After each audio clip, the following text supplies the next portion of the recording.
예, 수업시간입니다. 예. 이거는 건계, 공개 끝나고 잠시 한번 살펴볼 생각입니다. 왜냐면 이 세상은 태극에서 이제 이 천지가 나눠진 거죠, 천지가. 이 천지가 해놨구나. 천지가 나눠졌는데, 이 천지가 나눠지면서 이 두 개의 기운이 계속 서로 주고받으면서, 즉, 하늘 기운이 땅에 영향을 주고, 땅의 기운이 하늘 영향을 받으면서 이 만물을 길러내 62기가 생겨나는 거죠. 62기는 만물의 모습과 같은 거죠, 이게. 이 만물의 모습 같은 건데, 그런데 지금까지 보면 이 건은 도대체 어떤 것을 주로 상징하고 있나 이렇게 많이 하는데, 천은 하늘이면서 양의 기운이 있고, 이 고는 음이면서 땅의 기운이 있고, 그래, 건은 남성적인 길인데, 이 남성적인 길이 참 애매한데, 꼭 남자라고 표현하고 남성적인 길이 양이 있는데, 이거는 만물을 시작하는 바탕이 돼, 이게. 그러니까 이 건의 기운을 받아가지고 땅은 만물을 길러낸 거죠. 그래서 이게 땅은 여인의 기운이면서 자생인데, 생겨나는 게 바탕이 뭐냐, 땅이에요, 땅. 곤에서 땅이 있으면 하늘이 있는데, 천이 있는데, 이 지가 있다면, 이 하늘의 기운이 이렇게 내려와가지고, 그걸 받아서 땅에서는 만물이 자라가거든요. 삼라만상이 다 자라가는 건데, 이렇게 자라는 건데. 그러니까 이 하늘 기운이 내려오는 걸 갖다 이게 시라고 한다면, 이게 시가 된다면, 이 땅에 올라가서 자라 올라가는 거니 생이 되는 거죠. 근데 이 하늘의 기운이 정자가 난자 속에 들어간 똑같은 거죠. 생명은 정자의 시작을 통해서 난자가 받아들여서 생명이 나는 거니까. 아버지가 나를 낳으시고 어머니 나를 기르신다 그러는데, 낳는 것은 시가 되고 계속 기르는 것은 이제 생이 되는데, 그러니까 이 두 개의 기운이 작용 안 하면 만물이 자랄 수 없는 거죠. 이게 바로 시가 되고 생이 되는 거죠, 바로. 자는 바탕 자자니까 시작의 바탕이 되고 낳는 바탕이 되는 거죠. 그리고 이 건의 기운은 이걸 밀어붙이 끊임없이 계속 밀어붙이는 게 이렇게. 끊임없이 밀어붙이는 거죠. 그리고 밀어붙이는 이 힘 때문에 결국은 모든 만물이 계속 지속해 나갈 수 있는 거죠. 그런데 고는 이 강인데, 고는 따는 거지, 이게. 이 기운을 계속 따라가면서 그 하늘의 기운을 받아가지고 만물을 계속 만들어내는 거죠. 그게 순이야, 순. 따로 순자. 이건 부드럽기 때문에, 이 부드러움 속에서는 그 다양성을 다 포용해내는 거예요. 그 부드러움 속에서. 부드럽기 때문에 마음을 하나하나를 다 그 부드러운 맡기면 다 길러내는 거죠. 그래서 이거는 하늘에 자시하는 시의 기운은 도대체 보이잖아. 이거는 계사전에서 말했던 그 형이 상자는 위지도요. 형이 상은 위지도요. 형이 하는 위지기라 나오는데, 그러니까 도는 하늘 기운이 이렇게 흘러가는 거, 이게. 이 원리인데, 이 원리는 이게 도에 되고, 그렇기자는 뭐냐, 하나의 형태를 이룬 거니까. 곤의 기운은 이 하늘의 기운을 맞춰가지고 삼라만상이 그 각자의 모습을 유지하게끔 만들어내는 거죠. 이게. 그래서 하늘의 이치, 건도의 이치를 보고 사람은 뭐냐면 끊임없이 강하게 자강불식하는 거예요. 스스로 계속 자기 노력하고, 그 다음에 곤의 기운을 뭐하냐면 후덕재물이야. 이게 군자의 대표적인 모습이죠. 덕을 두텁게 가지고 만물을 포용하는 거죠. 실을 쟀자니까 포용하는 거죠. 다 사랑하고. 곤의 이 형태를 가지고 만물을 다 사랑하고자 하는 거야.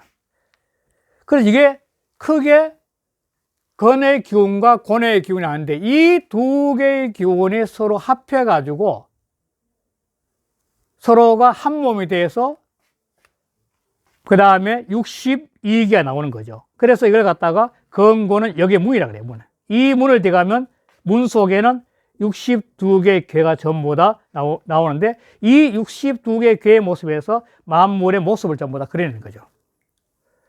형태를 다양하게. 이것이 컨트롤의 건곤의 결국은 이치얘기야, 지금까지. 그러니까 건도와 곤도 독립적으로 해석을 못하는 거예요. 자기 못하는 거예요. 같이 있으면 잘못된 거죠. 이걸 갖고 이제 이제 둥계를 들어가야 되는데, 이 둥계는 이제 이게, 근데 이 62개를 해석, 그 6회를 해석했을 때, 이 해석이 정말 다양한데, 그 중에 크게 이런 분께 해석하는 분들이 계세요, 이건데, 이게 뭐냐면, 하요에 대해서는 학생처럼 끊임없이 공부의 세계를 해가지고, 이 상류는 그 공부를 실천하는 사회를 모습으로 갖다가 이렇게 봐야 된다고 주장하는 분도 계시는데, 그것도 상당히 일리 있다 생각해요.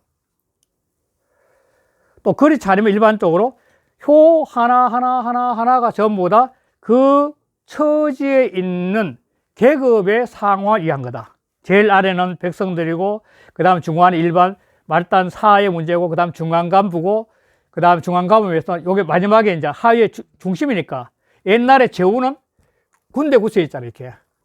군대 있으니까 군대에 있는 이 제후들의 모습과 같고 중간간부에서. 그리고 이 상류의 사는 이게 뭐냐면 이 전체를 관할할 수 있는 상공의 지위다. 상공의 통을. 상공의 모든 제후들도 왕과 같이 이제 관할하니까. 그리고 왕은 바로 이 전체를, 이 아래를 전부 다 관할하는 최고의 위치다, 오는. 그 다음에 이제 고문. 이거는 이미 이 오요를 지나가지고 고문의 위치인데, 이 고문의 위치가 굉장히 중요한 위치죠. 처신을 어떻게 하냐에 따라서 세상 다 다른 거죠. 근데 거의 이 상류의 고문의 위치에 가면 사람들이 굉장히 자기 논리에 갇혀가 좁아진다는 겁니다. 아까 제사를 이야기했듯이 소인들이 되게 쉽다는 거예요, 소인들이. 그래서 이 상륙처는 나쁜 이야기들이 많은 거죠.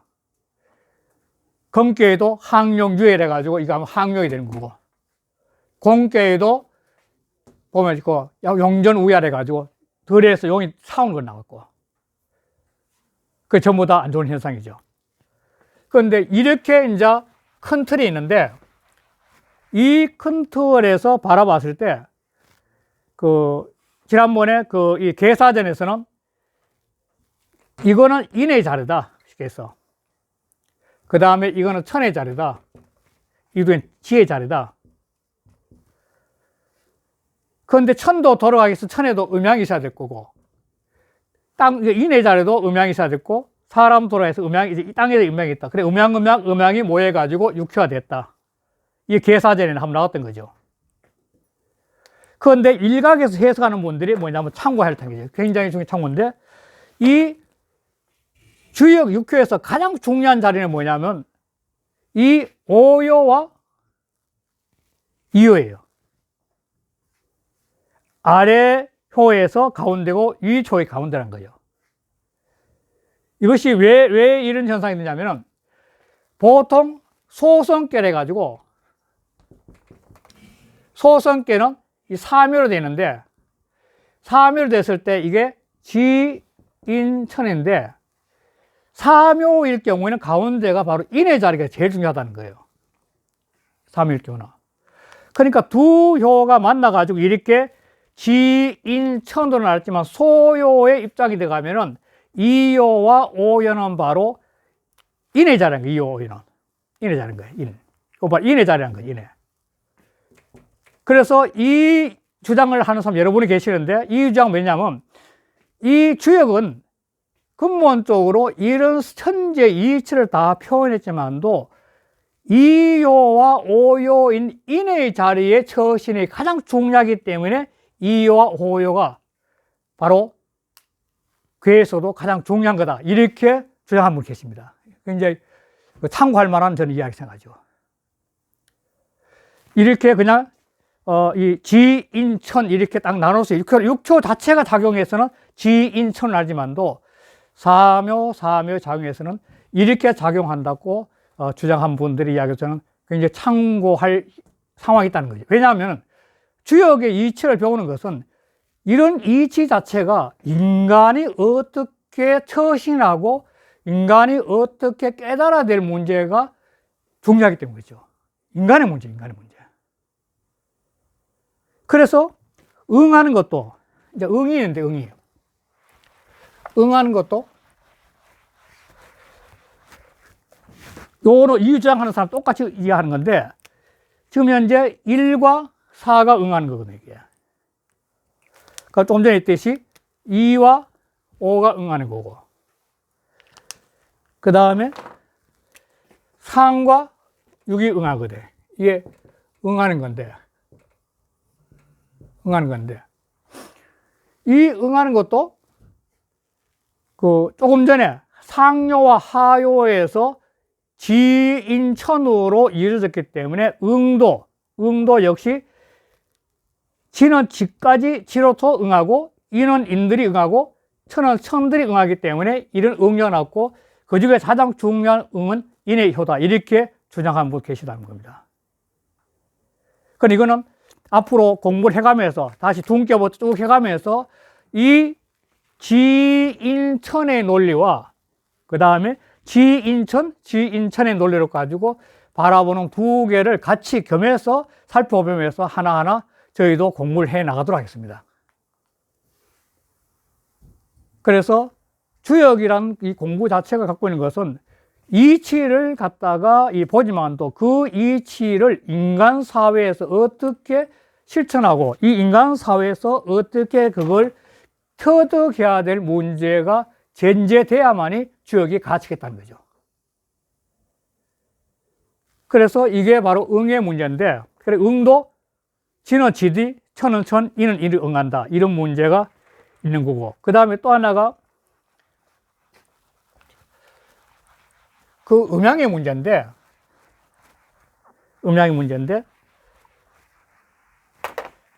이게 아래에서부터 시작해서 하면 이게 1, 2, 3, 4, 지금까지 봤지만 이 5, 6 건군하면서 계속 이야기해왔던 거죠. 이거는 양수는 양이고 음수는 음이죠. 이거는 음이고 이건 양이죠. 이건 양인데, 이 음자리에 음이 있는 거하고 양자리에 양이 있는 건데, 이 위 때 이 자리가 있다는데, 자기 자리에 자기가 있는 거, 그러니까 양자리에 양이 있고 음자리에 음이 있는 거, 이걸 갖다가 정위라 해요. 정위, 바른 위. 그러니까 앞으로 공부하시면 알지만 이 정의가 안 돼서 항상 문제가 되는 거죠. 정의가 안 됐을 경우는, 정의가 안 된 걸 갖다가 부정의인데, 부정의가 항상 문제가 되는 거죠. 자기 자리에 있는 게. 그 다음에 또 항상 문제가 발생되는 게 뭐냐면 아래 위의 관계. 그러니까 아래 위의 관계가 항상 또 이 앞으로 이거 보시면 늘 문제가 발생되는 거죠. 아래 위의 관계가 이 친비라 그러는데, 보통 이게 친비,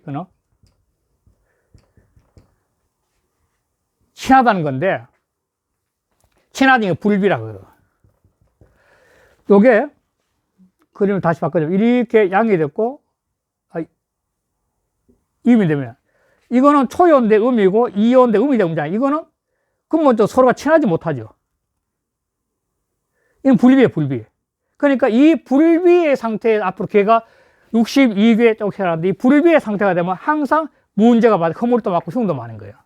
그러나 반면에 양이고 음이다. 음자리 음이 있고 양이 양자리인 거죠. 이 초고, 이건 이인데, 이러 되면 서로가 친할 수 있는 거죠. 친할 수 있으면 굉장히 좋은 관계를 유지할 수 있는 거죠. 그래서 이러한 관계가 앞으로 62개 해가면서 계속 반복해서 되풀이해서 나오는데, 요때는 바로 이렇게 자리가 바르냐 안 바르냐, 아래우가 제자리에 있어가지고 친할 수 있는 관계냐 친할 수 없는 관계냐, 요걸 보면은 큰 틀에서의 흉이냐 길이냐를 갖다가 볼 수 있는 기본의 시야는 얻을 수 있는 거죠. 그리고 아까 지났지만도 이 하요에서는 일반 아까 이야기한 것처럼 하요에서는 공부의 자리 같으면 이 공부의 자리에서 상요로 가서 이제 실천하는 자리, 사회 자리라면 이것도 역시 하요가 갖고 있는 공부의 세계가 상요가 펼쳐지시는 건데, 그거는 전체 괴상을 보면서 어떻게 상하를 볼 것이냐를 갖다가 참고할 수 있다는 겁니다. 또 하나, 그건 제가 이제 안 할 생각인데, 저는 아예 뭐 그쪽을 지금 현재 공부가 그렇게 해나가기도 어렵고, 착종계를 해가지고, 이 두음계를 지금 시작하면서 할 생각인데, 이 괴가 두음계 입장에서, 이 두음계인데, 술의 두음계인데, 술의 두음계가 이렇게 완전히 뒤바뀌었을 때하고, 아래우가, 이게 올라갔을 때하고, 또, 괴 전체가 효가 전부 바뀌었을 때하고, 이런 등등의 변화가 있는데, 이 병괴들인데, 이 병괴들에서 저는 전혀 안 하겠습니다. 이 병괴들에서 관심 많은 분들은 대산선의 주역 보면 잘 나와 있습니다. 그 책에 보면. 그분은 이 병괴에 대한 상세 설명이 있어요. 대산주역에서 보면. 저는 거기에 대해서는 전혀 이야기를 안 하고 넘어가겠습니다. 그래서 이런 관계 몇 가지를 갖고 이제 두음계를 들어가도록 하겠습니다. 그럼 요거는 설명을 간단히 이렇게 하고 두음계는 다음 시간에 하겠습니다.